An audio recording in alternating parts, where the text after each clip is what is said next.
নমস্কাৰ। আজি 13 মে আৰু আপোনালোকৰ সন্মুখত মই বিপ্লৱী উপস্থিত হৈছোঁ 13 মে কাৰেণ্ট এফেয়াৰ্ছ লৈ লিটাৰেট ক্লাবৰ মঞ্চলৈ সকলোকে স্বাগতম। আজি আমাৰ ডিছকাশ্যনৰ বিষয়বোৰ হৈ উঠিব uniform civil code in Assam. বৰ্তমান অসম চৰকাৰে ইউনিফৰ্ম চিভিল কোড অসমত লাগু কৰাৰ কথা কোৱা চলি আছে। ছেকেণ্ড যিটো টপিক হ'ব এয়া হ'ল হিমন্ত বিশ্ব শৰ্মা চৰকাৰৰ দ্বিতীয়টো টাৰ্ম, গতিকে appointment of CM and related provision articles constitutional provision গোটেইকেইটা আমি ইয়াতে ডিছকাশ্যন কৰিম। থাৰ্ড যিটো টপিক হ'ব এয়া হ'ব ইণ্ডিয়াৰ ফুৱেল কনজাৰ্ভেশ্যন আৰু ইণ্ডিয়াৰ ফৰেষ্ট ৰিজাৰ্ভ। চতুৰ্থ টপিক হ'ব আমাৰ ইণ্ডিয়ান ডিফেন্স ফৰ্চৰ ভিছন 2047 আৰু ইয়াক লৈ গভৰ্ণমেণ্টৰ ষ্টেপবোৰ। নিট পেপাৰ লিক যদিও মই ইয়াতে মেনশ্যন কৰিছোঁ, গতিকে আজিৰ এইটো ভিডিঅ'ত আপোনালোকে নিট পেপাৰ লিক নাপাব। নিট পেপাৰ লিকৰ ওপৰত আমি এটা ডিটেইলছ বিতং ভিডিঅ' আজি ৰাতি আমি ইয়াতে আপোনালোকৰ সন্মুখত লৈ আহিম। আৰু লাষ্ট যিটো টপিক হ'ব এয়া হ'ব এক্ট ইষ্ট পলিচি আৰু ইয়াৰ লগত related north east and east এছিয়াৰ কানেক্টিভিটি। গতিকে আৰম্ভ কৰিছোঁ আজিৰ ভিডিঅ'টো। প্ৰথম যিটো টপিক হ'ল ইউনিফৰ্ম চিভিল কোড অসমত। অসম চৰকাৰৰ কেবিনেটে ইতিমধ্যে UCCক খচৰা মঞ্জুৰ কৰি দিছে আৰু 26 মেত অসম বিধানসভাত ইয়াক উত্থাপন কৰা হ'ব। UCC মানে কি? UCC মানে হ'ল বিবাহ বিচ্ছেদ, সম্পত্তিৰ অধিকাৰ, এডপশ্যন, এইবোৰ ক্ষেত্ৰত সকলো জাতি সকলো ধৰ্মৰ মানুহ ইৰেছপেক্টিভ অফ ৰিলিজিয়াছ এণ্ড কাষ্ট সকলোৱে একেটা আইনৰ আওতাত অনা হ'ব। গতিকে ইয়াক UPSC আৰু APSC হিচাপে যদি আমি চাব বিচাৰোঁ, এইটো প্ৰভিশ্যন UCC প্ৰভিশ্যনটো আমাৰ DPSP যিটো আছে ডাইৰেক্টিভ প্ৰিন্সিপাল, ইয়াৰ অধীনত ইয়াক মেনশ্যন কৰি দিয়া আছে। DPSPৰ অধীনত UCCটো ইজ নট এনফৰ্চেবল বুলি কোৱা আছে, যদিও ষ্টেট আৰ্টিকল 44 কি কৈছে, state should endeavour to secure the uniform civil code. বৰ্তমান গোৱা ভাৰতবৰ্ষৰ একমাত্ৰ ৰাজ্য য'ত নেকি ইউনিফৰ্ম চিভিল কোড প্ৰচলিত হৈ আছে। গতিকে এইটো লাগু কৰাৰ লগে লগে কনষ্টিটিউশ্যনেল আৰু দুটা provision, that is secularism, the word secularism was added by 42nd amendment act. Secularism কিমান এক্টত? 42nd এমেণ্ডমেণ্ট এক্ট 1972ত ইয়াক এড কৰা হৈছিল কনষ্টিটিউশ্যনত। আৰু ৰিলিজিয়াছ ফ্ৰীডম যিটো নেকি আৰ্টিকল 25 কৈ আছে। গতিকে ইয়াৰ লগত এটা কনফ্লিক্টেড চিনাৰিঅ' ক্ৰিয়েট হয়। গতিকে চাবলগীয়া বিষয় আগন্তুক সময় ইয়াক লৈ কি চিনাৰিঅ' তৈৰি হৈ আছে। গতিকে আমাৰ আজি টপিকটোৰ লগত ৰিলেটেড বস্তুবোৰ কি? আৰ্টিকল 44 যিটো নেকি DPSP UCCৰ লগত জড়িত। আৰ্টিকল 25 ফ্ৰীডম অফ ৰিলিজন মই ইতিমধ্যে ক'লো। আৰু DPSP এনফৰ্চেবল নহয়, মই ইতিমধ্যে আপোনালোক ক'লো DPSP এনফৰ্চেবল নহয়, যদিও লাহেকে গোটেইবোৰ ৰাজ্যতে UCC লাগুৰ কথা কোৱা হৈ আছে। It is not enforceable but guiding governance. গতিকে ইয়াৰ লগত জড়িত এটা কুৱেশ্যন আমি চাই লওঁ। ইউনিফৰ্ম চিভিল কোডৰ উল্লেখ ভাৰতীয় সংবিধানৰ কোনটো অনুচ্ছেদ আছে? Article 21, article 25, article 44, article 32। ইতিমধ্যে মই ডিছকাশ্যন কৰিলোঁ, এইটো DPSPৰ লগত জড়িত আৰু আৰ্টিকল 44ৰ লগত জড়িত। চ' কাৰেক্ট এনচাৰটো আহিব আপোনাৰ অপশ্যন নম্বৰ C। আপুনি ADRE, APSC বা যিকোনো আন অসমৰ কম্পিটিটিভ এক্সামৰ কাৰণে প্ৰিপাৰেশ্যন কৰিছে যদি গোটেইকেইটা আৰ্টিকেল আপোনাৰ কাৰণে বহুত ইম্পৰ্টেণ্ট হৈ থাকে। গতিকে যিবোৰ কাৰেণ্ট এফেয়াৰ্ছত লগত আহি আছে, যিবোৰ কনষ্টিটিউশ্যনেল প্ৰভিশ্যন, কনষ্টিটিউশ্যনেল আৰ্টিকেল, এইবোৰৰ আপোনালোকে বিশেষকৈ গুৰুত্ব আৰোপ কৰা উচিত।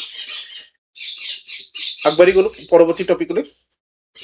পৰৱৰ্তী যিটো টপিক হ'ব এয়া হ'ব অসমৰ মুখ্যমন্ত্ৰী হিমন্ত বিশ্ব শৰ্মাৰ দ্বিতীয়টো কাৰ্যকাল। অসমৰ মুখ্যমন্ত্ৰী হিচাপে যোৱা 12 মে তেখেতে শপত গ্ৰহণ কৰিছে। ইয়াৰ লগত প্ৰভিশ্যন কি? ৰাজ্যপাল লক্ষ্মণ প্ৰসাদ আচাৰ্য তেখেতে ইয়াক শপত পাঠ কৰাইছে।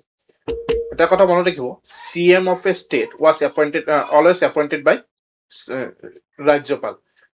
গভৰ্ণৰে CM অফ এ ষ্টেটক এপইণ্ট কৰে, এইটো আমাৰ কনষ্টিটিউশ্যনেল প্ৰভিশ্যন। আৰু article 164 of the constitution deal with the appointment of the CM along with his council of minister is always responsible to the legislative assembly of a state.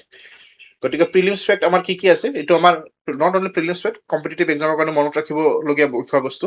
CM কোনে appoint কৰে? গভৰ্ণৰে appoint কৰে। CM হ'ল এটা ষ্টেটৰ real executive head আৰু governor is considered as a nominal executive head. মনত ৰাখিব, ষ্টেটৰ ক্ষেত্ৰত নমিনেল এক্সিকিউটিভ হেড গভৰ্ণৰ আৰু real executive head chief minister. Same case চেণ্ট্ৰেলৰ ক্ষেত্ৰত নমিনেল এক্সিকিউটিভ হেড কোন হয়? আমাৰ প্ৰেচিডেণ্ট, আৰু ৰিয়েল এক্সিকিউটিভ হেড কোন হয়? আমাৰ প্ৰাইম মিনিষ্টাৰ। আগবাঢ়িছো পৰৱৰ্তী ইয়াৰ লগত ৰিলেটেড এটা কোৱেশ্চন আমি আজি ডিছকাশ্যন কৰি লওঁ ভাৰতীয় সংবিধানৰ কোনটো অনুচ্ছেদ মুখ্যমন্ত্ৰী নিয়োগৰ কথা কয় ইতিমধ্যে মই ডিছকাশ্যন কৰিলো article 164 of the Indian constitution deals with the appointment of the CM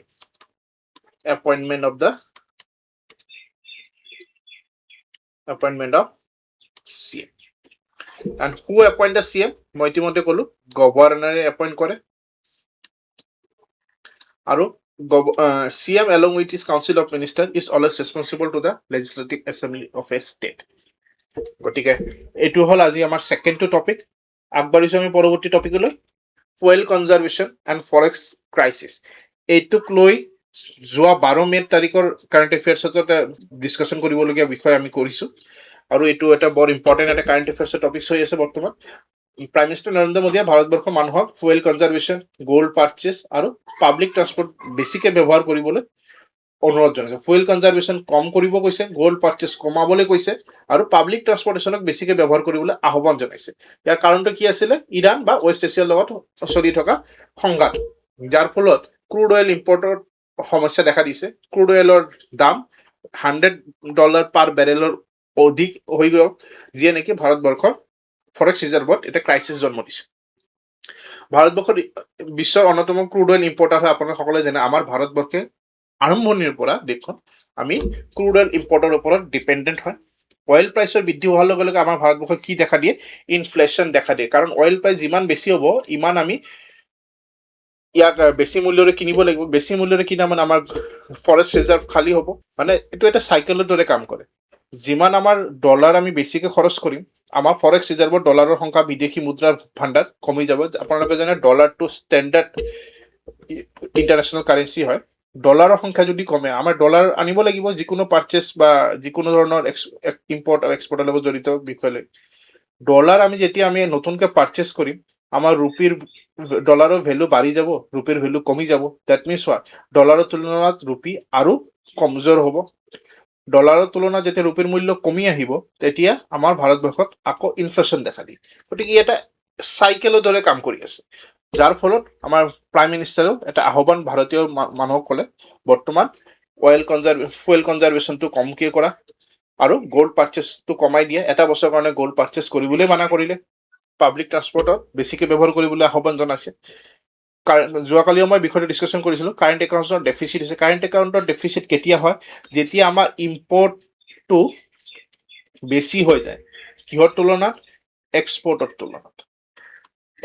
তুলনাত যেতিয়া আমাৰ ইম্পৰ্ট বেছি হয় তেতিয়া আমাৰ কাৰেণ্ট একাউণ্টৰ ডেফিচিট হয় ডেফিচিট মানে পইচা আমাৰ কমি আহে বেছিকৈ আমাৰ খৰচ কৰিবলগীয়া হয় ইম্পৰ্টেণ্ট টাৰ্মছবোৰ কি ইয়াতে মনত ৰাখিবলগীয়া forex reserve inflation current account deficit আৰু energy security so' these are the main things that you need to remember for examination perspective ইয়াৰ লগত জড়িত এটা কোৱেশ্চন আমি চালো কাৰেণ্ট একাউণ্ট ডেফিচিট মূলতে কিহৰ লগত জড়িত ৰাজ্যিক বাজেট কেন্দ্ৰীয় কৰ দেশৰ বৈদেশিক লেনদেন RBI মনিটৰী পলিচি মই ইতিমধ্যে এইটো ডিছকাশ্যন কৰিলো কি ই বৈদেশিক লেনদেন মানে আমি বিদেশৰ পৰা কিবা এটা বস্তু কিনিবলৈ গ'লে যিটো আমি ইম্পৰ্ট বা এক্সপৰ্টৰ লগত জড়িত বিষয় হয় ইয়াৰ লগত জড়িত কি আছে কাৰেণ্ট একাউণ্ট ডেফিচিট চ' থাৰ্ড নম্বৰ টপিকটো আমি ইয়াতে সামৰিলোঁ চতুৰ্থ নম্বৰ যিটো টপিক আজি আমাৰ জানিবলগীয়া বিষয় এয়া হ'ল ডিফেন্স ফৰ্চৰ ভিজন 2047 কি কৈছে defence মিনিষ্ট্ৰীয়ে defence force vision 2047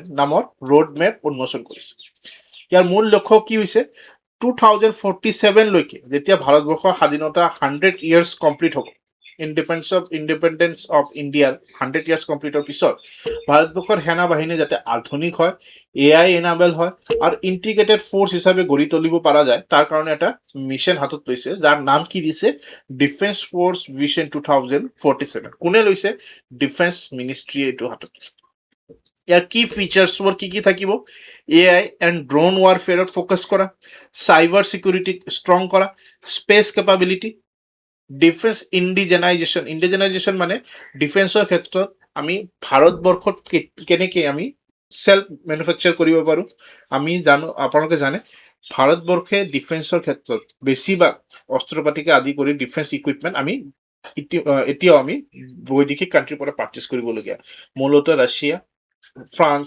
America এওঁলোকৰ পৰা আমি পাৰ্চেছ কৰোঁ গতিকে ইয়াক ভাৰতীয়কৰণ মানে ভাৰতবৰ্ষ কেনেকৈ আমি বেছিকৈ মেনুফেকচাৰ কৰিব পাৰোঁ, ভাৰতবৰ্ষ মেনুফেকচাৰিং ছেক্টৰকো বুষ্ট হ'ব আৰু ডিফেন্স ছেক্টৰটো আৰু অধিক শক্তিশালী হৈ উঠিব। আৰু ইণ্টিগ্ৰেটেড থিয়েটাৰ কমাণ্ড, এইটোৰ লগত যোৱা 12 তাৰিখত এটা ভিডিঅ' মই ডিছকাশ্যন কৰিছিলোঁ কাৰেণ্ট এফেয়াৰ্ছত। CDS আছিল চিফ অফ ডিফেন্স ষ্টাফ, মানে এয়াৰ, নেভি আৰু স্থলসেনা তিনিওটাৰে মিলাই কিনে এটা ইণ্টিগ্ৰেটেড কমাণ্ডিং পইণ্ট, যিটো নেকি CDS বুলি কোৱা, ইয়াকো ফ'কাছ কৰে। গতিকে ডিফেন্স ফ'ৰ্চ ভিজন 2047 আণ্ডাৰত এই গোটেইকেইটা টপিক্সৰ ওপৰত বেছিকৈ গুৰুত্ব আৰোপ কৰি ভাৰতবৰ্ষক সেনাক আধুনিক AI এনাবেল কৰি তুলিবলৈ এটা গুৰুত্ব আৰোপ কৰা হ'ব। চ' এইটোৱে আছিল আমাৰ defence force vision 2047 scheme launch by defence ministry. It is not a scheme actually, it is a mission that our defense ministry has taken. Mains পাৰ্সপেক্টিভত যদি চাই UPSCৰ আপোনাৰ GS পেপাৰ 3 লগত জড়িত topics, national security, defence reform, Atmanirbhar Bharat, এইবোৰ গোটেইবোৰ আপুনি কভাৰ আপ কৰিব পাৰে। গতিকে আজিৰ এটা আমি কুৱেশ্যন ইয়াৰ লগত জড়িত MCQ ডিছকাশ্যন কৰিলোঁ, যিটো নেকি আমাৰ আন এক্সামবোৰত হেল্প হ'ব। ডিফেন্স ফ'ৰ্চ ভিজন 2047 মূলতঃ কিহৰ সৈতে জড়িত? কৃষি সংস্কাৰ, সামৰিক আধুনিকৰণ, শিক্ষা নীতি আৰু স্বাস্থ্য ব্যৱস্থা। আমি জাষ্ট ডিছকাশ্যন কৰিলোঁ এইটো কি আমাৰ মিলিটাৰী মডাৰ্ণাইজেশ্যনৰ লগত জড়িত। গতিকে আমাৰ কাৰেক্ট এনচাৰটো আহিব সামৰিক আধুনিকৰণ, অপশ্যন নম্বৰ বি।